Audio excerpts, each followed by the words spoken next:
This is why we need Daniel Jones. Colt McCoy did his thing, he did as best as he could for us, but this is why we need Daniel Jones right here. This is a 3rd and 3. I know everybody is getting frustrated with us consistently running stuff at the sticks on 3rd and 3 and being predictable. But right here, this isn't a play calling problem. This is a Colt McCoy problem. They're going to show 6 at the line of scrimmage. Then the nickel's going to show blitz. But everybody's going to drop out of this. And they're going to all sit right at the marker. And you're going to get Sterling Shepard trying to sit at the sticks. And Colt McCoy being rusty, being 34 years old, not being a starter in the NFL anymore, is going to miss an opportunity one-on-one with Darius Slayton, working vertically, stacking his guy, and getting even in the NFL. If you're even, you're leaving. You're going to see right here. McCoy comes out. He sets his protections. He's going to leave Dion Lewis in, thinking he's got to get it out quick. I got to get it out quick. They're coming. The nickel's showing. Look, Golden Tate, he sees him in the slot there. The nickel's coming. At the snap, no one comes. You have all day. You have a huge lane to step up into this and get everything you can on this throw up top. Instead, you come down at the sticks, try to get it low and away, but you have 2 guys right there just sitting on that. The end zone angle will show you. You have a lot of room to step up and make a throw that you make in warm-ups, make a throw you made your whole life. But yeah, you're going to Sterling Shepard no matter what here. You made your mind up right here that this ball is coming out quick. Now you're rusty, you haven't played in a while, but if you look at Shepard right there, Daniel Jones has been going up top even in 3rd and short situations and throwing that man open for big, big plays. And that's where we really miss him, and we need him back. Really just fun play when we're here on, what is this, 2nd and 2, short yardage situation. We're going to come out and just run the ball. We go 2 tight ends and jumbo set. We got our fullback, Elijah Penny, as the tailback with our rookie guard, Shane Lemieux, lined up as fullback. Colt McCoy said in his interview they knew 33 can wreck a game. Jamal Adams can wreck a game. Absolutely true when he's healthy, which he is right now. He loves to get up in the box. He loves to wreck the game. He loves to relentlessly blitz, whether that's pass or run. So you have to treat him like he's not a typical safety. And I love what we did here just to make a statement early in the game to get this 300-pound guard to try to get after him. And we did that consistently. We ran a lot of jumbo formations, a lot of 3 tight ends to protect our quarterback, but also to give him that comfortable environment that they talked about that was necessary. And they really made Adams a target. It's a smart thing to do. It's impressive. It's a creative way to deal with a guy like Jamal Adams, who's a physical box safety, who really likes to get in there and mix it up. Look at Lemieux try to get a little piece of him here. Yeah, he really likes to come up and be like kind of that matchup problem that a lot of tight ends are offensively. I mean, if you put your typical slot receivers out there, your one tight end, your pass catching tight end, that's where he thrives because he's going to be more physical than those guys in the box. He's going to play like a linebacker. I mean, you got to treat him like an elite pass rusher. You got to treat him like a sideline to sideline linebacker because that's the kind of player he is. So, kind of creative way to deal with him early on in the game to kind of make a statement. Really like that from Jason Garrett and Joe Judge. Here goes another example right here of the difference between having your starting quarterback and your backup quarterback. They're going to bring only 3 guys here backed up in our own territory. You have a quarterback who's probably been coached up to play it safe, protect the football, let your defense, let your running game rely on them. But even here, you have all day to throw. They're bringing 3 at the bottom here. You get Jamal Adams playing that side of the field. You see he's set up inside the numbers, and he's going to stay there. They bring 3. That's as clean a pocket as you can get. You got 2 double teams, and you have Andrew Thomas shutting his man down. And you see Darius Slayton at the bottom. He's cooking his guy right now. And you have the room to step up and make that throw with the safety of that side sitting on anything inside. I mean, he's inside the numbers. You put that on his outside shoulder, that's a huge play to be made. That's a missed opportunity. Not saying Daniel Jones is perfect and he makes this throw every time, but he's been making that throw consistently.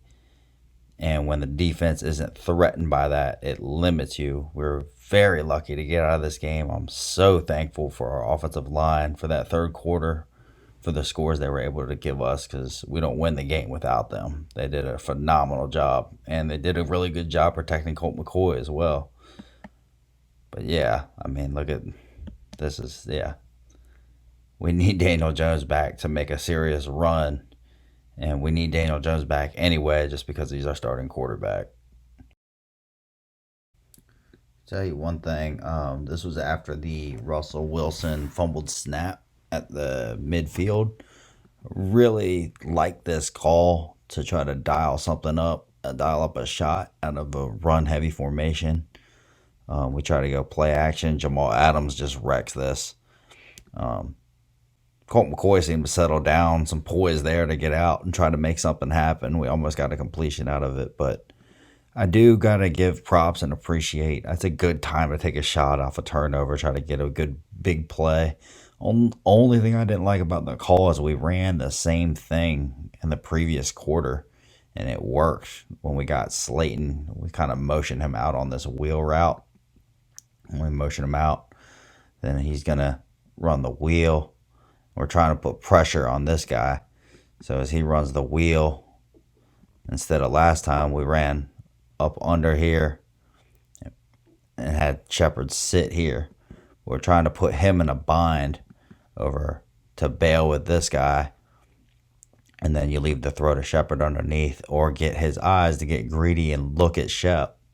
And then you have him over the top. But Jamal Adams does a really good job and blows this up as only he can. Let's see if they were defending that pretty well. Good job by Shep coming back to the ball. The point is that I really do like that play call. I don't mind that play call at all. It's a good time to try to take a shot. It's a safe way to use play action, use our run game, get Colt McCoy a good look, give him 2 options, simplify it, cut the field in half. All good things by our offense, all good ideas. And we tried to make the most of it. It just wasn't there. Okay, this is probably the worst call of the game. This one had me frustrated more than anything. We weren't moving the ball. We weren't doing anything offensively. I thought we had a couple opportunities. We actually were throwing the ball pretty well on the drive where Ingram had the tip pick. We dialed up some mildly creative stuff, some good ideas off the turnovers. But yeah, I just seen Colt McCoy limiting us and a couple missed opportunities. Of course, you got to go back and really watch it from the all 22 to confirm. But here we run this wide receiver screen up to CJ Board of all people. Evan Ingram's late to get this block, but this is just, I mean, look, you have the safety shaded to the 3 receiver side. You have Golden Tate and Slayton on the bottom. This fade route, that's money. We've hit that so many times this year. It seems like that's the only damn thing that he catches is Golden Tate. And on third down, that's when we've always had the opportunities because people play us like this. And when you run it through, I mean, where would you rather try to have success? That play up top here to CJ Board, the likelihood that you pick this up is so small than if you just, I mean, no matter backup quarterback or not, you can give this guy a chance. You can throw this up and give Golden Tate a chance. This is the worst play call of the day. This was completely like, we don't believe in Colt McCoy. We're not going to let Colt McCoy do anything. We're going to punt. We're going to run the ball. We're going to try to play defense. This one had me the most frustrated until the third quarter when we put some points on the board. But yeah, this was the worst call of the game, in my opinion.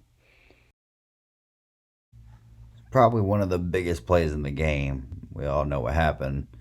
The special teams lately has just not been up to par, not what we expect from our unit that's been solid all year up until the past couple weeks. But here we get a block punt.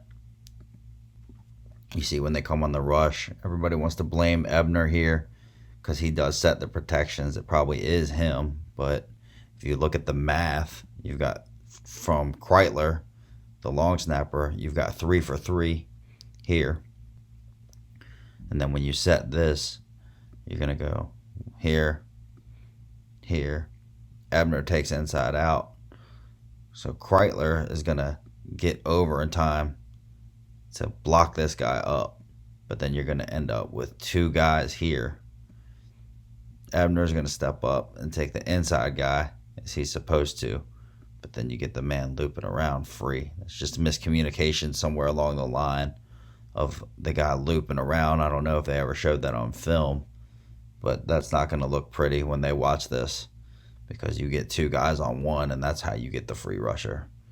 We're so fortunate that this ended up in a safety because that would have changed the momentum of the game. The fact that we only go in there down by 5. You see, run it back here. At the snap, he's lined up on the left side. So Mayo might be thinking that Kreitler has him head up if they're coming. But Kreitler sees him loop outside, so I'm going to take the inside guy. Mayo and him are there. Abner does the right guy, hit the first thing you see closest to the punter. And then you just get the free man. We have to clean this up. We have to clean this up. Thank God they go out of bounds. Right here, plain and simple, was just monumentally big. We come out of the half. We end up punting to the Seahawks after going down 5-0 after the big safety off the block punt. They get the ball. They get a first down. They're on their own 32 after a Chris Carson 11-yard run. And then we shut them down for 3 straight plays.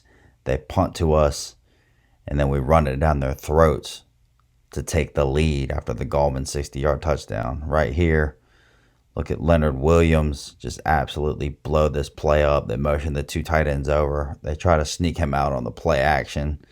Leonard Williams just absolutely destroys this play, dead in its tracks. Good play by Tate Crowder, minimize that gain. Okay, then you come back, second down. They try the screen out wide here. James Bradbury blows this up. Look, they have numbers there. You're not feeling good as soon as he misses this tip pass.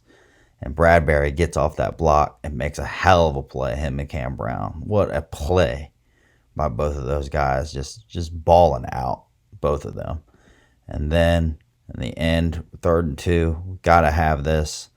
The end zone angle's better. You watch Cam Brown over there on the right. They're going to run the sweep to Carson. Then you got Jabril Peppers on Damian Lewis, a guard. Look at everybody just sacrifice.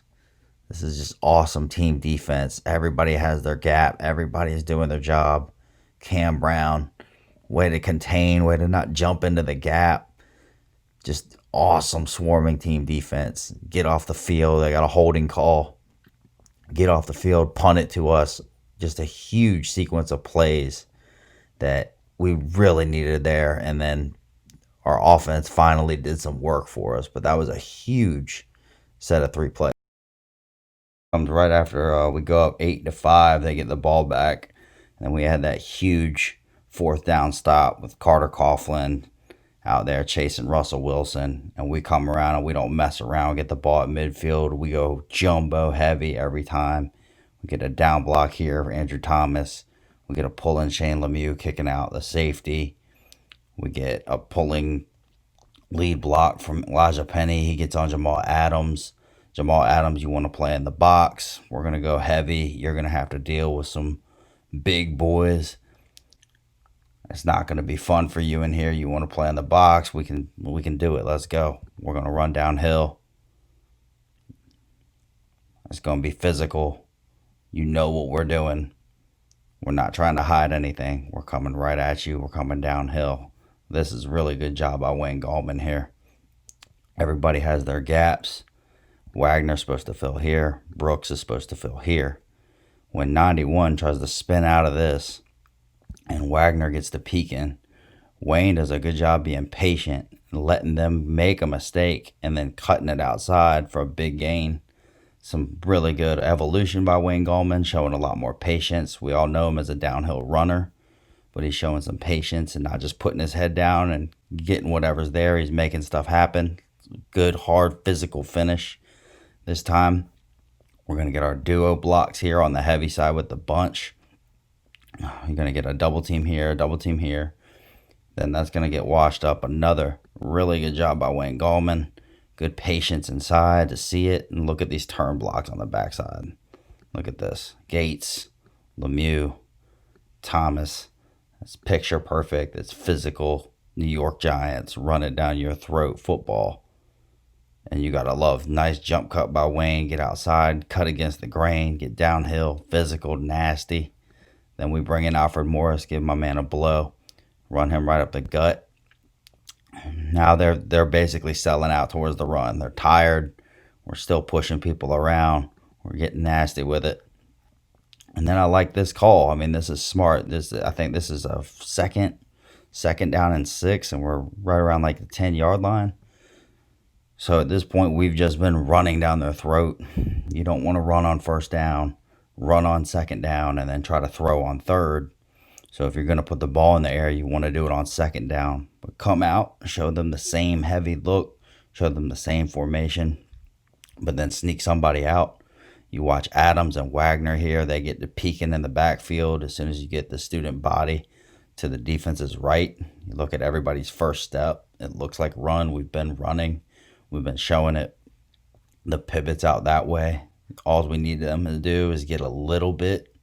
Just get a little bit of a peek inside. Just get a little bit of a peek inside. Then you can get this guy out. You'll see these guys get a miscommunication. They're getting frustrated. Touchdown. Walks in. Good call. Good call. Good time to call that on a second down. You see it. Frustrated. You got to love that. Great call. Way to run it down their throat. There's nothing like just taking the will of the defense. I mean, we're 8-5 here. We just go 14-5. And this is when everybody's starting to feel like, oh, we're really doing this. We're in Seattle and we're really doing this. This was just one of those just physical drives. We were not playing around. We told you what we were going to do, and you couldn't stop it. And we ran the ball down your throats. This was an awesome drive and a good call. Good call off of the jumbo set to have the play pass out of that, because we were going to need that, because they were going to start to sell out against the run, or especially down near the goal line. If you run, pass, settle for a field goal there, it doesn't feel nearly as good. This energized the whole team, the defense. This really got us going and made us start to believe, like, we're really going to do this. We can do this. I know one of those other, like, small, detailed things that you pick up when you go back and you watch it over and you realize the moment and each moment in the situation. So when the fourth quarter starts, we get the ball. We're feeling good. We're up 14-5. We just had that awesome drive, ran it down their throats. We feel like we can do this. We just got to get through the quarter. And we go 3 and out with 3 runs. We do two design runs, and then Colt McCoy, I know where to go, and he scrambled, and we punted. So we go run, punt. And there's 13 minutes left in the game, and we're at Seattle at 14-5. And we're like, you're just feeling like, oh, we're just going to keep playing super conservatively and give Russell Wilson chance after chance and just never, ever try to win the game. Just try to hold on for dear life. And it just doesn't seem like the recipe. You just see so many NFL teams get so conservative too early in the fourth quarter, and then they try to turn it back up and they just can't. So we come back out, we get that 3 and out, we punt to them. Our defense stands up again, gets us a huge interception, and then we come out on first down thinking, okay, here we go again. Are we going to run, field goal, punt, whatever? But I love that we do take a shot downfield on first down in the fourth quarter.